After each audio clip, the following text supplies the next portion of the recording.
Praise the Lord. ஹல்லேலூயா. தேவனுடைய பரிசுத்தமுள்ள நாமத்தில் உங்கள் யாவரும் இந்த காலைவேளையில் வாழ்த்துகிறேன். பிரியமானவர்களே, மீண்டுமாக தேவனுடைய வார்த்தை ஆசீர்வாதம் மன்னா மூலமாய் உங்களை சந்திப்பதிலே மிகுந்த மகிழ்ச்சி அடைகிறேன். ஒவ்வொரு நாளும் கர்த்தருடைய வார்த்தை உங்களுக்கு பலனுள்ளதாய் கர்த்தர் ஆசீர்வதிக்கிறார். ஒருபோதும் சோர்ந்து போகாதிருங்கள்.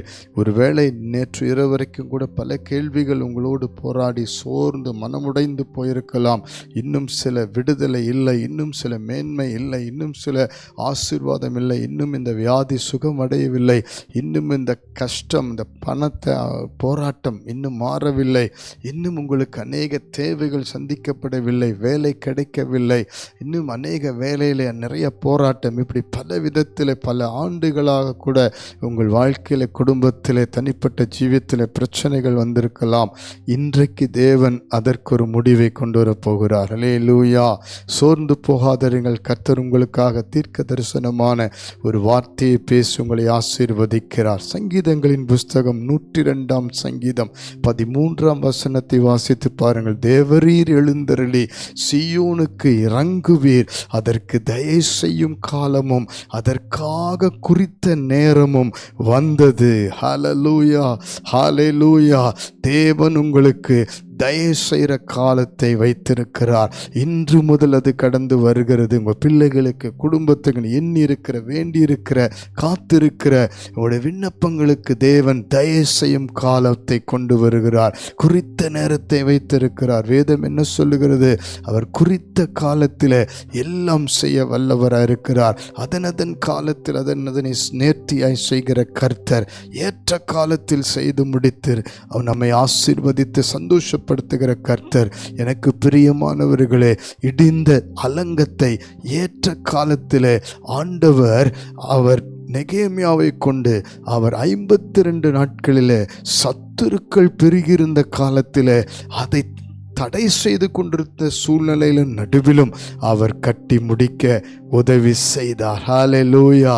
சீயோன் தேவனுடைய ஆலயத்தை குறிக்கிறது. சீயோன் தேவனுடைய ஜனங்களை குறிக்கிறது. தேவ ஜனங்களாயிருக்கிற நீங்களும் நானும் இன்றைக்கு இடிந்து போன வாழ்க்கை, உடைந்து போன சூழ்நிலை இருக்கலாம்.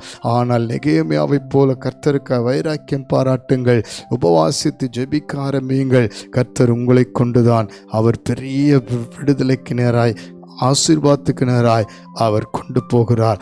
உங்களுக்கு சீக்கிரத்தில் காரியத்தை வாய்க்க பண்ணும்படியான காலம் துவங்கி இருக்கு. அது மாத்திரமல்ல, எல்லாம் இழந்து போன மனுஷன் யோபு, அவன் வாழ்க்கையில் பாருங்கள், எல்லாவற்றையும் இழந்து வியாதியோடு காணப்பட்ட நேரத்தில் அவன் பிறருக்காக ஜெபித்த பொழுது ஆண்டவராகிய தேவன் அவனுக்கு இரட்டிப்பான ஆசீர்வாதத்தை கொடுக்கிற தயை செய்யும் காலத்தை வைத்து நடத்தினார்.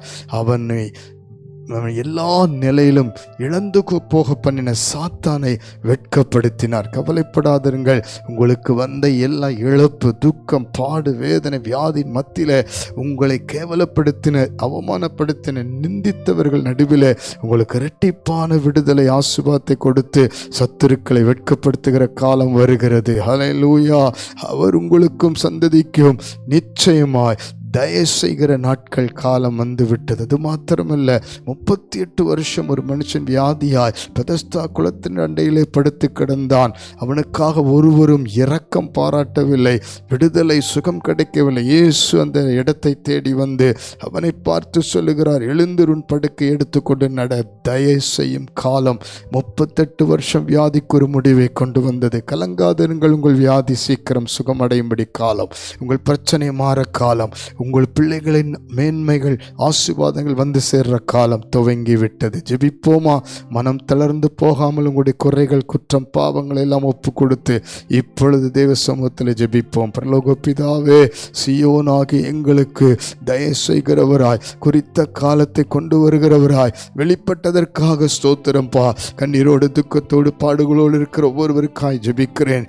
ஆண்டவரை, இந்த நிமிஷத்திலிருந்து ஒவ்வொருவருடைய வாழ்க்கைக்கும் உங்களுடைய கரம் நீட்டி ஏற்ற காலம், குறித்த காலம், தயவு செய்கிற உம்முடைய கரம் அன்றைக்கு நெகேமியாவோடு இருந்தது போல, யோபுவுக்கு ரெட்டிப்பாய் கொடுத்தது போல, 38 வருஷமாயிருந்த ஒரு வியாதி படுக்கை முற்றிலும் மாற்றி சாட்சியை நிறுத்தினது போல ஒவ்வொருவரை ஆசுவத்தை விடுவித்து சாட்சியை நிறுத்தி ரெட்டிப்பான நன்மையினால் நிரப்பி நடத்தும். கல்வாரி சிலுவையில் எங்களுக்காக ஜீவனை கொடுத்த அந்த தயை செய்த இயேசு ஒவ்வொருவரையும் தொட்டு சுகமாக்கும், பலப்படுத்தும், ஆசீர்வதி. வாலிப பிள்ளைகளை தொட்டு பலப்படுத்தி அவருடைய முன்னேற்ற காலங்களை ஆசீர்வதியும்.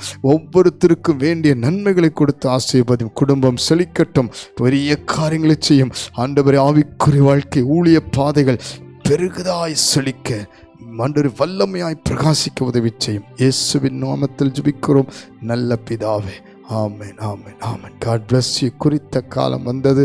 இன்று முதல் கர்த்தரை உறுதியாய் நம்பிக்கையோடு பற்றிக் கொள்ளுங்கள். God bless you.